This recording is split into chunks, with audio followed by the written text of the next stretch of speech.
La cocina se sentía más pequeña de lo habitual, con cada rincón oscurecido por las sombras de la desconfianza. Ahí estaba yo, María, con mi bebé en brazos, apoyada contra la nevera, la única superficie que no vibraba con tensión en nuestro modesto apartamento. Frente a mí, Juan, el hombre que había prometido amarme y protegerme, era ahora un extraño con los ojos en llamas por celos. Te vi, María, riendo con ese hombre, acusó Juan, su voz era un susurro cargado de veneno. No había risa, Juan. Fue solo cortesía, nada más, contesté, mi voz temblaba intentando proyectar la firmeza que mi corazón no sentía. Juan apretó los puños, su postura, un reflejo de la furia que lo consumía. Mentiras, gritó. El vecino, ese viejo entrometido, me dijo que estabas coqueteando. ¿Qué más he de creer? No te conozco así, Juan. Este no eres tú, dije con la esperanza de calmarlo, pero mis palabras parecían avivar más su ira. El silencio que siguió fue el más ensordecedor de todos, el presagio de la tempestad. En un instante que pareció eterno, el aire se movió con violencia y el ruido sordo de la madera contra la pared resonó como un trueno. No, no delante del bebé, grité, pero mi advertencia se perdió en el caos. El mundo se redujo a un instante de terror puro. Con el bebé llorando en mis brazos, corrí. La puerta del apartamento se cerró detrás de mí con el estruendo de un final, no de un capítulo, sino de toda una parte de mi vida que ahora se desvanecía. Los pasillos del edificio, que una vez me parecieron acogedores, ahora se retorcían como un laberinto. Llegué al frío abrazo del hospital, donde las luces eran estériles y demasiado brillantes, los rostros de preocupación y profesionalismo no podían ocultar su shock ante nuestra llegada.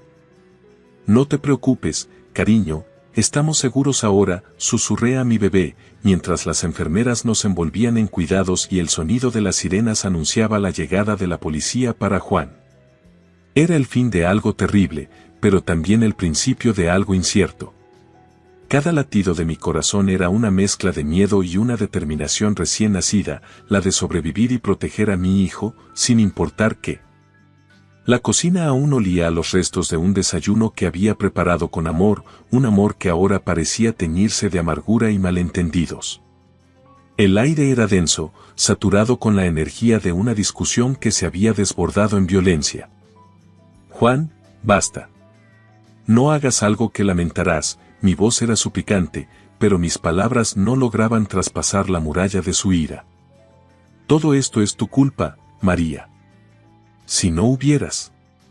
La voz de Juan se cortó cuando sus ojos se encontraron con los míos, llenos de lágrimas y súplicas. No recuerdo haberme movido, pero sentí el frío del suelo de baldosas contra mis pies descalzos, mi cuerpo instintivamente retrocediendo. Mi bebé, ajeno a la gravedad del momento, jugueteaba con el borde de mi blusa, una inocente distracción en medio del caos. El instante siguiente fue una ráfaga de movimiento. Vi la silla que Juan agarraba, sus músculos tensándose, sus ojos inyectados en sangre. Su voz se elevaba en un rugido que anunciaba la tormenta que estaba por desatarse. Te di todo, María. Y me pagas con engaños, gritó, mientras la silla se levantaba en el aire como la espada de un verdugo. No hay engaños, Juan. Piensa en tu hijo, clamé, aunque sabía que mis palabras eran como dardos lanzados contra un huracán. El ruido sordo que siguió cuando la silla impactó contra la pared, donde solo un segundo antes se encontraba mi cabeza, resonó en la pequeña cocina como un disparo. Fragmentos de madera y pintura se esparcieron como testigos mudos de la locura. Con mi bebé firmemente sujeto contra mí, corrí hacia la puerta. Los sollozos de mi hijo se mezclaban con el latido frenético de mi corazón. Todo estará bien, le susurré, una promesa que sonaba hueca incluso en mis propios oídos. Al salir al pasillo, mi mente repasaba frenéticamente las opciones. Sabía que tenía que poner a mi hijo a salvo, y mi propia integridad dependía de cada segundo ganado. El ascensor, no. Demasiado lento. Las escaleras, un descenso vertiginoso hacia la seguridad, hacia la ayuda. Al alcanzar la recepción del hospital, con el rostro marcado por el terror y el brazo de mi bebé manchado de sangre, supe que había cruzado un umbral. No había vuelta atrás. ¡Ayuda! Por favor, alguien ayúdenos, grité con lo que quedaba de mi voz. Las enfermeras se movieron rápido, una cacofonía de eficiencia y compasión.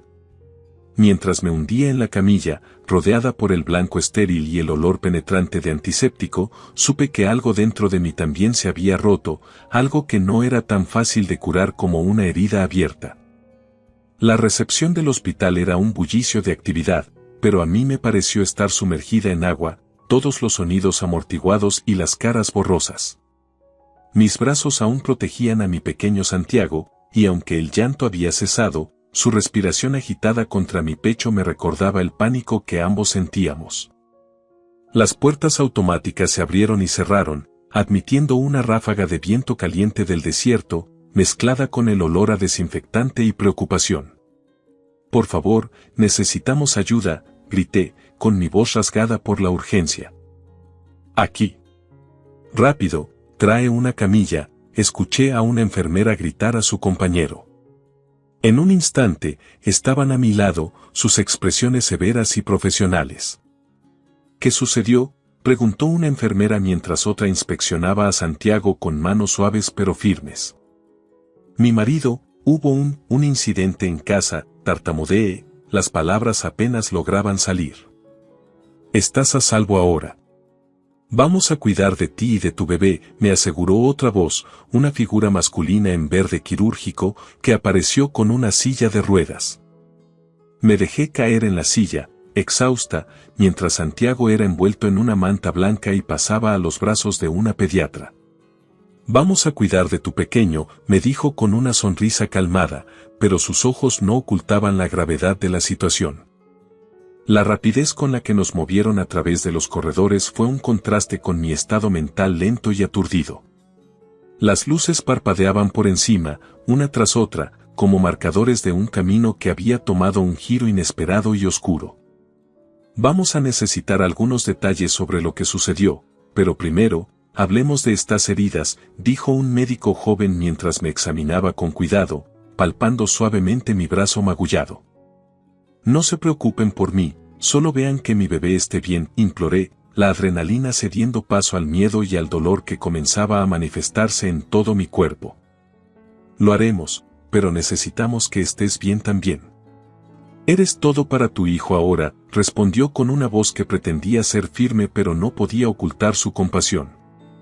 Las horas siguientes fueron un torbellino. Exámenes, preguntas, informes a la policía. Todo se mezclaba en una narrativa que no quería tener. El abrazo seguro de mi hermana, que había llegado tan pronto como le llamaron, fue lo único real y sólido en el mar de incertidumbre. «María, lo superaremos», juntas, susurró, y en su abrazo, por primera vez desde que escapé de mi casa, me permití llorar. La tempestad había comenzado, pero en ese hospital, en ese laberinto de pasillos y salas de emergencia, había encontrado un refugio temporal. Ahora, debía enfrentar la tormenta que vendría después, armada con la verdad y el amor por mi hijo. Y con cada sollozo, cada lágrima que caía, algo dentro de mí se fortalecía. No sabía lo que el futuro nos depararía a Santiago y a mí, pero una cosa era segura, lucharía con uñas y dientes para protegerlo. La habitación de hospital donde me recuperaba era un santuario de calma tras la tormenta. Las cortinas se mecían suavemente con el aliento del aire acondicionado. Santiago dormía tranquilo en una cuna junto a mi cama, una imagen de inocencia que contrastaba fuertemente con los moretones que florecían en mis brazos. Miré hacia la ventana, buscando paz en el azul pálido del cielo, cuando la puerta se abrió. Una mujer policía entró, su uniforme tan ordenado como su semblante serio. «Señora García, ¿cómo se siente?», preguntó con un tono suave que me sorprendió viniendo de alguien de autoridad. «Como si cada parte de mí estuviera rota, pero mi hijo está bien, eso es lo que importa», respondí, mi voz apenas por encima de un susurro. «Entiendo que esto es difícil, pero necesitamos hablar sobre lo que sucedió. Podemos detenerlo, Podemos protegerla, dijo ella, sacando una libreta. Asentí, tragando el miedo que intentaba subir por mi garganta. Fue Juan. Mi esposo. Nunca pensé que llegaría a tanto. Ella asintió, escribiendo mis palabras con rapidez. ¿Podría contarme exactamente qué pasó? Le conté todo, desde las acusaciones infundadas hasta el momento en que el miedo me había obligado a huir.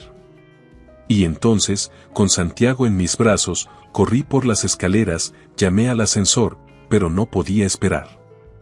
Sabía que cada segundo contaba. Está haciendo lo correcto, dijo la policía, cerrando su libreta. Vamos a necesitar que presente una declaración formal una vez esté lista, pero por ahora, descanse. Después de que se fue, mi hermana Ana entró, sus ojos estaban rojos, hinchados por el llanto. ¿Cómo pudimos no verlo, María? ¿Cómo pudimos pensar que era seguro? Yo creí en él, Ana. Quería creer que era el hombre del que me enamoré, dije, sintiendo el peso de la culpa y la duda asentándose en mi pecho. Vamos a salir de esta, dijo Ana, agarrando mi mano con fuerza. Vamos a asegurarnos de que nunca te haga daño de nuevo. Los días en el hospital pasaron entre un torbellino de visitas, más policías, trabajadores sociales y médicos que me aseguraban que Santiago y yo estábamos sanos y a salvo. Pero las heridas invisibles, las del corazón y del alma, esas no eran tan fáciles de sanar. Cuando finalmente nos dieron el alta, con una orden de protección en mano y una maleta llena de incertidumbre, supe que el camino a seguir no sería fácil. Pero por Santiago, por ese pequeño ser que dependía totalmente de mí, sabía que era un camino que estaba dispuesta a tomar. Cada paso que daba hacia la salida del hospital era un paso hacia nuestra nueva vida, lejos de la sombra de Juan y del miedo que había gobernado nuestras vidas durante demasiado tiempo. Los días después de abandonar el hospital se convirtieron en una mezcla de consultas legales y noches insomnio. El pequeño Santiago era la única luz en la penumbra que ahora parecía envolver mi vida. La orden de protección contra Juan era una barrera frágil, lo sabía bien, pero era todo lo que tenía. Mi hermana Ana se convirtió en mi roca, apareciendo cada día con comestibles, palabras de aliento y, lo más importante, una presencia reconfortante. Vamos a reconstruir tu vida, ladrillo a ladrillo, decía, su determinación intentando ser contagiosa. Un atardecer, mientras Santiago jugaba con los rayos del sol que se colaban por la ventana, Ana y yo nos sentamos para hablar de estrategias. El abogado dijo que el juicio será dentro de 2 meses, anunció, pasándome una taza de café débil. ¿Y si no nos creen? Y sí. Mi voz se quebró, traicionando el miedo que intentaba esconder. María, mira lo fuerte que has sido, lo lejos que has llegado. Vamos a luchar con la verdad, respondió Ana, apretando mi mano con convicción. Esa noche, mientras Santiago dormía, la realidad de mi situación me golpeó como una ola. Mi hogar ya no era un lugar seguro, mi esposo se había convertido en un extraño violento y mi futuro era una pregunta sin respuesta. ¿Cómo pude no verlo venir? ¿Cómo pude ser tan ciega?, murmuré para mí misma, las palabras tan silenciosas como el aire que se movía en la habitación. La oscuridad parecía estrecharse a mi alrededor, pero entonces, miré a Santiago. Su pecho se elevaba y bajaba con cada respiración pacífica, y supe que no podía permitirme ser consumida por la desesperación. Los días siguientes estuvieron llenos de pequeñas victorias y grandes miedos. Logré obtener una orden de alejamiento permanente contra Juan y comenzar el proceso de divorcio. Pero cada sonido inesperado me hacía saltar y cada sombra parecía tomar la forma de mi marido enfurecido. Todo estará bien, María. Lo superaremos, me aseguraba Ana cada noche, pero él, bien, parecía una palabra de otro idioma, extraña y distante. El juicio se cernía sobre nosotros como una nube de tormenta, prometiendo un diluvio de emociones y revelaciones. ¿Estaría listo el mundo para escuchar y creer mi historia? ¿O me ahogaría en un mar de dudas y acusaciones? Cada paso que daba era un acto de fe, fe en la justicia, fe en la protección para Santiago y para mí, y fe en que, de alguna manera, encontraríamos un camino a través de la oscuridad. Pero mientras la fecha del juicio se acercaba, sabía que mi fe sería puesta a prueba de maneras que nunca antes había imaginado. El día del juicio amaneció gris y pesado, como si incluso el cielo compartiera la carga de mi ansiedad. Santiago, ajeno a la importancia del día, jugueteaba con sus bloques en el piso del salón mientras yo intentaba tragar un desayuno sin sabor. María, hoy es solo un día. Pase lo que pase, seguiremos adelante, me dijo Ana, su voz un intento de ser el faro en la niebla que me rodeaba. En el tribunal, el murmullo de voces era como un zumbido lejano en mis oídos. Me senté rígida, cada fibra de mi ser tensa, mientras Juan era llevado al interior de la sala esposado y con una mirada que ya no reconocía. Señora García, ¿está lista para declarar?, preguntó mi abogado. Su expresión era tranquila, pero sus ojos reflejaban la seriedad del momento. Tomé una respiración profunda. Sí, estoy lista, dije, aunque mi voz temblaba ligeramente. Por favor, cuéntenos qué ocurrió la noche del incidente, pidió el fiscal, mientras me acercaba al estrado. Narré la noche del ataque, mi voz cada vez más firme conforme las palabras fluyeron, contando la verdad que había vivido. Entonces se levantó la silla, yo solo pensaba en proteger a mi hijo. Juan negó con la cabeza, murmurando algo inaudible. El juez le advirtió que permaneciera en silencio. ¿Y qué sucedió después de que huyó de su casa?, preguntó el fiscal. Corrí, con Santiago en brazos, y no miré atrás, expliqué, las imágenes de esa noche inundando mi mente como si estuvieran sucediendo de nuevo. El abogado de Juan intentó pintar un cuadro diferente, insinuando que había habido malentendidos, que tal vez yo había exagerado. Pero las pruebas eran claras, las heridas visibles y las cicatrices emocionales aún más evidentes. Señora García, este tribunal ha escuchado su testimonio y revisado las pruebas. Se ha determinado que Juan García es culpable de asalto y violencia doméstica, declaró el juez. Un suspiro colectivo llenó la sala, y sentí que Ana me apretaba la mano. La sentencia de Juan fue severa, y con ella, el final de nuestra vida juntos. Al salir del tribunal, con Santiago riendo en brazos de Ana, me permití un momento para sentir la luz del sol en mi rostro. El futuro era incierto y la lucha lejos de terminar. Pero en esa luz, encontré esperanza. María, estamos juntas en esto, siempre, dijo Ana, y supe que tenía razón. Miré a Santiago, y en sus ojos vi la promesa de días mejores. No sabía qué nos depararía el futuro, pero estaba segura de una cosa, había recuperado mi voz y no permitiría que se silenciara de nuevo. Con cada paso que daba alejándome del tribunal, me alejaba del pasado y me acercaba a un nuevo comienzo, uno lleno de posibilidades y libertad. Renacer de las cenizas de mi vieja vida no iba a ser fácil, pero mientras Santiago sostuviera mi dedo con su pequeña mano, supe que tenía la fuerza para enfrentar cualquier cosa. Era el comienzo de nuestro renacimiento, y juntos,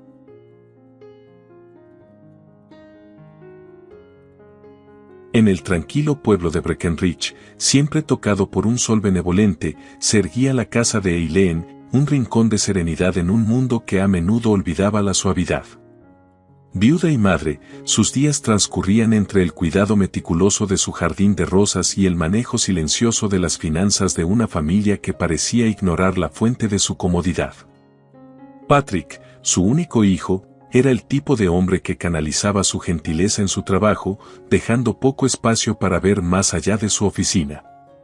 Su esposa, Jenny, era todo lo contrario, rápida para juzgar y lenta para comprender, especialmente en lo que respectaba a la contribución de Eileen a su estilo de vida. Una tarde, Eileen escuchó la conversación entre Patrick y Jenny mientras planificaban un viaje familiar, uno que no la incluía.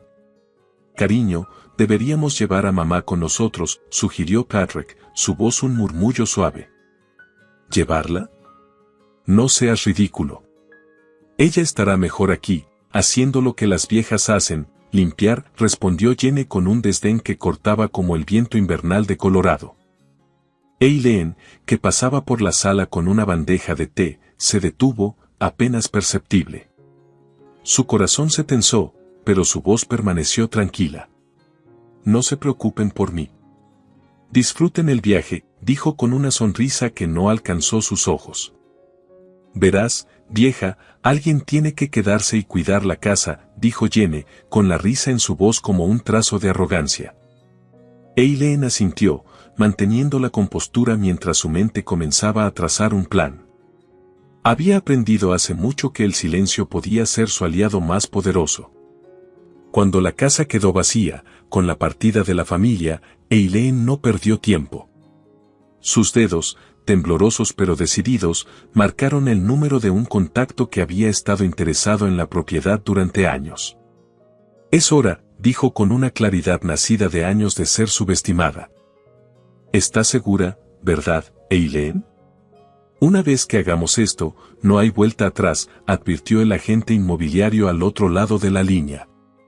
Más segura que nunca, respondió Eileen, colgando el teléfono con una sensación de finalidad. Las ruedas estaban en movimiento, y cuando Patrick y Jenny regresaron, la casa que conocían ya no existía. Las cerraduras habían cambiado, y la mujer que había sido su silenciosa benefactora había desaparecido, dejando atrás una nota que resonaría en sus oídos por mucho tiempo.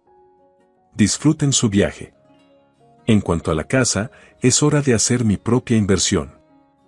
Eileen, desde su ventana que miraba al mar, ya no escuchaba las palabras afiladas de Jenny. En su pequeño refugio, rodeada de sus amadas rosas, estaba tejiendo una nueva vida, donde cada día prometía paz y cada ola que rompía en la orilla le recordaba que la libertad era el verdadero lujo. La luz de la mañana bañaba la cocina de Eileen, proyectando sombras doradas sobre los azulejos antiguos que ella misma había elegido años atrás. El reloj de pared, un regalo de su difunto esposo, marcaba el ritmo constante de un hogar que, hasta ese día, había resonado con la melodía de la familia. Eileen vertía agua hirviendo sobre las hojas de té cuando Patrick entró, sus pasos resonando en el silencio matutino. «Mamá, ¿has visto mi maletín?», preguntó, sus ojos aún nublados por el sueño. «Está en la sala, donde lo dejaste anoche», respondió Eileen sin mirarlo, su atención fija en el té que cambiaba de color, de un dorado claro a un ámbar profundo. «Gracias», dijo Patrick, antes de darle un beso en la frente y desaparecer de la habitación, su mente ya enredada en los hilos de su trabajo. Jenny apareció poco después, su presencia marcada por un aire de prisa y expectativas. «Eileen, recuerda que debes recoger el traje de Patrick de la tintorería. No estaría bien que llegáramos tarde a la reunión por tu descuido». Eileen la miró, la paciencia tallada en las líneas de su rostro. «No te preocupes, Jenny. Estará listo», dijo con calma, aunque sus manos se apretaban contra la tela del mantel. La conversación se deslizó hacia los planes del viaje, del cual Eileen estaba notablemente ausente. «Debes estar emocionada por tener la casa para ti sola», dijo Jenny, una sonrisa forzada jugando en sus labios. «Sí, será, tranquilo», contestó Eileen, su mente ya navegando por ríos de decisiones no tomadas y palabras no dichas. Patrick regresó, maletín en mano, besando a Jenny apresuradamente. «Vamos tarde, cariño. ¿Está todo listo?». Jenny asintió, sus ojos nunca encontrando a Eileen, como si ella fuera parte del mobiliario. «Sí, vámonos». «Adiós, Eileen». Eileen los vio salir, las puertas del coche cerrándose con un golpe que parecía marcar el final de una era. Y en el silencio que siguió, encontró su fuerza. «Muy bien», murmuró Eileen para sí misma, sus ojos fijos en la puerta ahora cerrada. «Es hora de hacer algunos cambios». Las horas que pasaron después de su partida estuvieron llenas de una determinación silenciosa. Cuando la familia regresó, la casa que una vez fue su hogar, el hogar que Eileen había mantenido con amor y sacrificio, había cambiado de manos.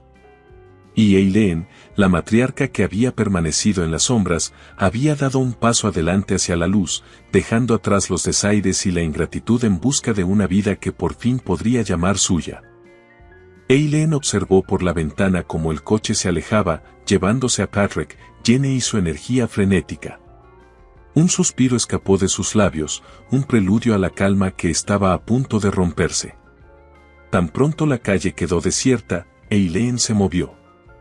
Sus dedos, acostumbrados al trabajo de jardinería, ahora marcaban con determinación el número de un viejo contacto.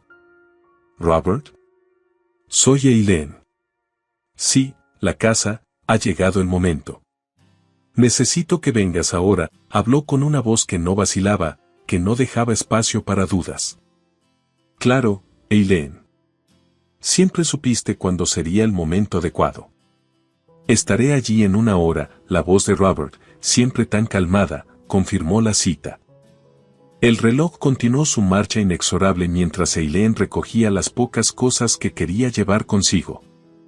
Fotos de Patrick, su esposo, y el pequeño álbum que guardaba las fotos de las rosas de su jardín. Todo lo demás, la vida que había construido allí, se quedaría. No era una huida, era un avance. Cuando Robert llegó, su traje no podía disfrazar los años de amistad que los unían. «Eileen, ¿estás segura? Una vez que firmes, no hay vuelta atrás», dijo, pasándole los papeles. «Estoy segura. He vivido por otros durante demasiado tiempo. Es mi turno». Su firma fue un acto de rebelión, de afirmación, el primer paso de la mujer que siempre había sido y nunca había podido ser. Jenny y Patrick regresaron a una casa que ya no reconocían. «¿Qué has hecho?», gritó Jenny, su voz llena de incredulidad y algo de miedo. Eileen los enfrentó con una calma que parecía emanar de ella. «He vendido la casa. Es hora de que se hagan cargo de sus vidas sin depender de mí. Es hora de que yo viva la mía». «¿Pero a dónde irás? ¿Qué harás?». La confusión era evidente en la voz de Patrick. «A un lugar donde las rosas florecen todo el año y el mar me canta al dormir. No te preocupes por mí. Siempre supe cuidar de mí misma», dijo Eileen, su voz no era más que un suave murmullo, pero sus palabras eran tan fuertes como el acero. Mientras Eileen se alejaba, una maleta en una mano, una caja de fotografías en la otra, no miró atrás. Las voces de Patrick y Jenny se perdían en el viento que ahora soplaba en una dirección nueva, llevando a Eileen hacia su futuro, un lienzo en blanco que estaba lista para colorear con los tonos de la serenidad y el autorrespeto. El regreso de Patrick y Jenny a Breckenridge estaba teñido de un aire de satisfacción complaciente. Habían disfrutado de días llenos de sol y noches estrelladas, desconectados del mundo que Eileen había silenciosamente sostenido. Al entrar en la calle de su hogar, algo se sentía diferente. La casa de Eileen, usualmente radiante con sus rosas floreciendo en el jardín, tenía un aspecto desolado, casi ajeno. «¿Por qué está todo tan silencioso?», murmuró Patrick, una arruga formándose en su frente mientras aparcaba el coche. «Quizás tu madre finalmente decidió hacer algo útil y se fue de viaje», dijo Jenny con un tono que pretendía ser jocoso pero que no ocultaba su habitual desprecio. Pero al acercarse a la puerta principal, la verdad los golpeó como un vendaval frío. Un candado nuevo, una notificación de «propiedad vendida», adornaba la entrada. «¿Qué es esto?», exclamó Jenny, su voz elevándose en pánico. «Eileen». Patrick, confundido, buscó en su bolsillo las llaves, intentando inútilmente abrirla. «Mamá, ¿dónde estás?», llamó, como si esperara que Eileen apareciera en cualquier momento con una explicación razonable. Fue entonces cuando vieron la nota pegada a la puerta, con la letra inconfundible de Eileen. «Disfruten su viaje. En cuanto a la casa, es hora de hacer mi propia inversión. Encuentren su camino, como yo encontré el mío. Eileen. Esto no puede estar pasando. Ella no puede hacer esto». Jenny buscaba frenéticamente su teléfono, sus dedos temblorosos marcando el número de Eileen. Patrick, por otro lado, se hundió en las escaleras del porche, su mente incapaz de procesar la realidad de que su madre, la constante silenciosa de su vida, había cambiado las reglas del juego. «No contesta. No contesta». Jane se dejó caer al lado de Patrick, su fachada de control desmoronándose. ¿Qué vamos a hacer? Debemos hablar con ella, entender por qué. Comenzó Patrick, pero las palabras se disolvían en la bruma de su shock. ¿Entender? Ella nos ha dejado sin nada. Nos ha traicionado. Jane estaba al borde de las lágrimas, una rareza que marcaba la gravedad del momento. Mientras tanto, en algún lugar a lo largo de la costa, Eileen entregaba la llave de su nueva morada a la casera, una sonrisa floreciendo en su rostro por primera vez en años. Su corazón, liberado del peso de la ingratitud, comenzaba a latir al ritmo de las olas, prometiéndole un futuro lleno de posibilidades. Patrick y Jane, sentados en el porche vacío de lo que una vez fue un hogar, se enfrentaban al desconcierto de una vida sin el silencioso soporte de Eileen. A medida que el sol se ponía, no solo marcaba el fin del día, sino también el fin de la vida que habían conocido. La ausencia de Eileen resonaba más fuerte que su presencia silenciosa. Y en ese silencio, comenzaban a entender el verdadero valor de todo lo que habían dado por sentado. El amanecer traía consigo una mezcla de matices azules y rosas que teñían el cielo, presagiando un día claro y lleno de promesas. Eileen se encontraba en la terraza de su nuevo hogar, una casita pintoresca a orillas del mar, cuyo suave murmullo la había arrullado durante su primera noche en décadas sin el peso de las expectativas de otros. En Breckenridge, Patrick y Jane enfrentaban la realidad de su nueva situación. Sentados entre cajas aún sin desempacar en un apartamento de alquiler, el lujoso espacio que una vez habían habitado era solo un recuerdo. ¿Cómo pudo mamá hacer esto? Siempre pensé que estaría allí, murmuraba Patrick, su voz cargada de una confusión dolorosa. Jane, hojeando a través de facturas y papeles, encontró una fotografía antigua de Eileen y Patrick. Ella no nos dijo nada, actuó a nuestras espaldas, dijo con amargura. Quizás fue un grito de independencia, Jane. Mamá siempre estuvo allí, en segundo plano, apoyándonos, reflexionó Patrick, comenzando a comprender el sacrificio silencioso de su madre. Independencia. Sí, claro, Jane replicó, aunque una chispa de culpa comenzaba a prender en su interior. Pero, ¿y nosotros? ¿Qué haremos ahora? Reconstruiremos, supongo. Como mamá dijo, encontraremos nuestro propio camino, contestó Patrick, su mirada perdida en la fotografía que mostraba tiempos más felices. Mientras tanto, Eileen caminaba por la playa, sus pies descalzos sintiendo la frescura de la arena húmeda. Se detuvo a hablar con una vecina que pasaba con su perro. ¿Eres nueva aquí?, preguntó la vecina, una mujer de sonrisa fácil y ojos amables.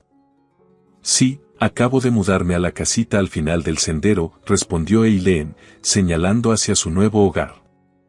Es un cambio grande, comentó la vecina. Pero a veces, los cambios grandes son los mejores. ¿Qué te trajo a este lugar? Eileen sonrió, mirando hacia el horizonte donde el cielo se encontraba con el mar. La búsqueda de paz, supongo. Y la oportunidad de empezar de nuevo.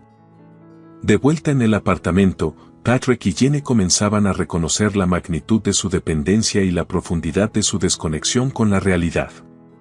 La falta de recursos era una cosa, pero la falta de agradecimiento había sido el verdadero error. Debemos disculparnos con ella, Patrick. Debemos intentar arreglar las cosas, dijo Jane, la determinación reemplazando el shock inicial. Espero que podamos, suspiró Patrick, sabiendo que el camino a la redención sería largo y posiblemente unidireccional. Eileen, por su parte, se permitía por primera vez en años hacer planes que solo la incluían a ella. Con el sonido de las olas como su banda sonora, estaba lista para componer una nueva vida, donde cada día era un lienzo esperando ser pintado con los colores vibrantes de la libertad y el autodescubrimiento. El ocaso caía sobre la playa, un espectáculo de colores que la naturaleza reservaba para aquellos dispuestos a detenerse y observar. Eileen estaba en su porche, una manta sobre sus piernas y una taza de té caliente en sus manos, contemplando cómo las olas acariciaban la orilla. El tiempo parecía haberse desacelerado desde que llegó a la pequeña casa junto al mar. Había descubierto ritmos y rutinas que nunca había imaginado para sí misma, las mañanas de paseos por la playa, las tardes de lectura bajo el sol, y las noches de sueño profundo arrulladas por el murmullo constante del océano. Mientras tanto, en Breckenridge, Patrick y Jenny se enfrentaban a la realidad de un nuevo día marcado por la ausencia.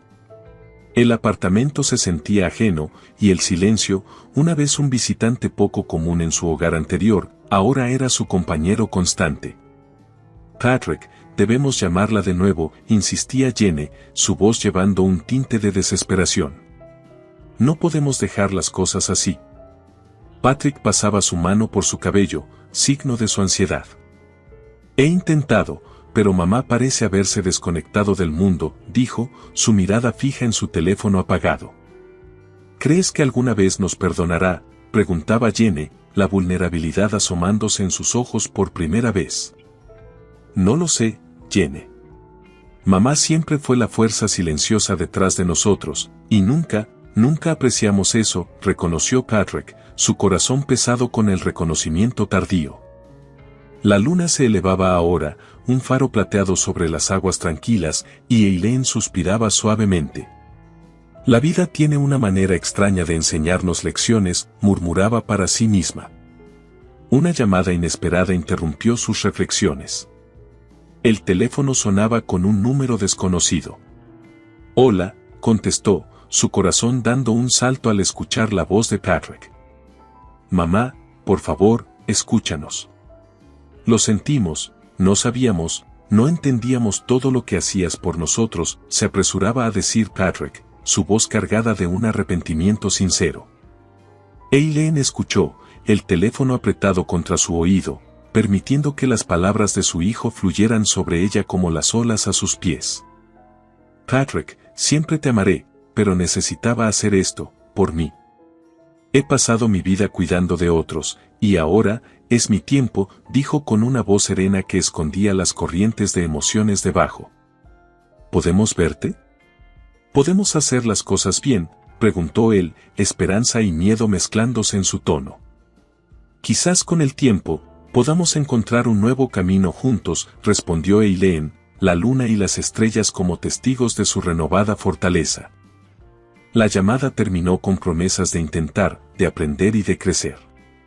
Eileen miró el mar, su compañero y confidente, y supo que su decisión había desatado una cadena de eventos que podía llevarlos a un lugar de comprensión y madurez. En la lejanía, Patrick y Jenny se aferraban a la esperanza de reconciliación, mientras Eileen, a orillas del mar, se permitía soñar con un mañana donde cada amanecer traía consigo el eco de las posibilidades. El renacimiento era difícil, doloroso y hermoso a la vez. Y en ese momento,